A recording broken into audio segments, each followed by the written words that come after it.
So, can I read your mind? I don't waste my time reading people's mind because it's…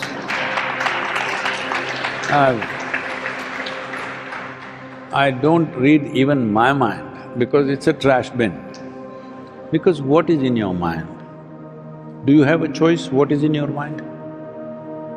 From your childhood, whatever you're exposed to, what you see, what you hear, what you smell, what you taste, everything is in your mind, isn't it? Your mind is society's garbage bin. You have no choice. If this person speaks, I will take it. If this person speaks, I will not take it. Do you have such a choice?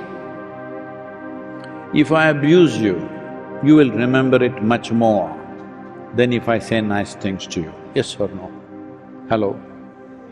So, it is a trash can, it gets everything. You can choose what to use and what not to use. That choice you have if you're not in a reactive state. But you have no choice about what is in your mind, isn't it? Just everything that you've been exposed to is there in your mind. People who are busy spreading lies in the world talk about a pure mind. How can trash can be pure? How can a garbage bin be pure? If you remove half the brain, pure mind. Otherwise, everything that you gathered is there. The choice of what to use and what not to use, that is your choice. Hello? That differentiates you from each other. One person chooses the right things, another person randomly chooses whatever, so accordingly your personalities get determined. But do you really have a choice what to contain in your mind? All the filth in the world is there in the mind, isn't it? You have no choice about what to hold in your mind. If you think, I should not hold this, only that will stay. Right now as an experiment, all of you, just close your eyes, 10 seconds. You should not think about a monkey, okay? No monkeys for 10 seconds. Only monkeys, isn't it? So I'm saying you don't have a choice. Everything that's good and bad and nonsense, everything that's come your way is in your mind. You cannot choose. You cannot choose what to hold. You can only choose what to use. That choice also many people have lost. So don't talk about reading your mind. I don't want to walk through all that filth. Hello? I don't even go through my mind, forget about yours. But the basic question is something else, it's just I picked on something on the side. I must tell you this, I have initiated more people in the world whom I have never met than people that I have met. I have met a few million people, but I've initiated many times more people who have never met. They have never seen me, they have never know anything about me. Just if they were in a moment of absolute willingness, we won't miss the chance. So, what absolute willingness means is, you are conscious and you have no will of your own, you are simply here. If you are like that in Shimla, doesn't matter. You are Shimla or North Pole, it doesn't matter because consciousness has no distance. You are talking about being in the same room, this is only the problem of the body. Your body is there, my body is here. It's very clear. This is my body, that's your body. This is my mind, that's your mind. Clear. Here and there it may overlap, we may agree a little bit. But this is my mind, that's your mind. Never have you found another person whose mind is exactly like yours, have you? So you thought when you were in love. But the moment you got married, you realized they have their own mind. Hello? No, you're a young girl, you don't know probably. It will happen. So this is my mind, this is my body, that is your body, that is your mind.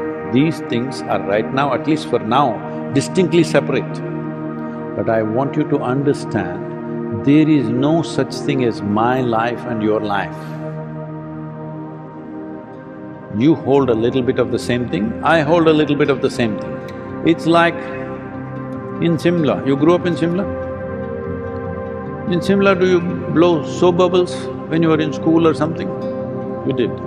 Suppose you and me, today we have a soap bubble competition. You and me want to blow soap bubbles. My bubble is this big, yours is this much. So I say, see, look at this big bubble is my bubble. Poop, it went.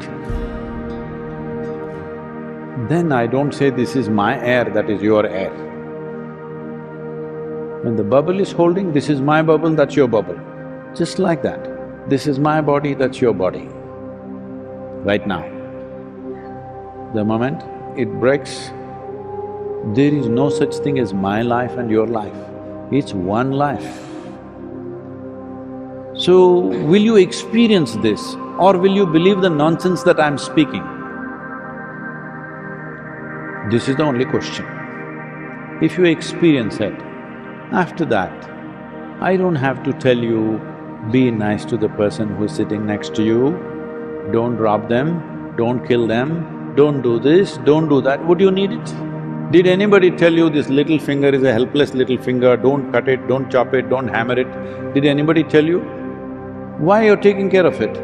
Because you experience this as a part of myself.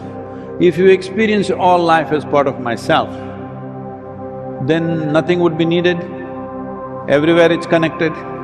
So I'm saying, in Simla or wherever you want, if you simply sit there, not as a man, not as a woman, not as a person, just as life, we are always waiting. You must do some inner engineering. There's a program called inner engineering. We can do one thing, only if you're committed, because we don't want to offer this to people who don't value this, because this is a tremendous tool. Millions of lives have been transformed with this. There is a 7-day online session. In all languages it's there. In English, it's in my voice, in other languages it's dubbed. Simple 7 steps that you take to undo your mind. Then there is a simple practice which has to be done more directly, which is called as Shambhavi Mahamudra.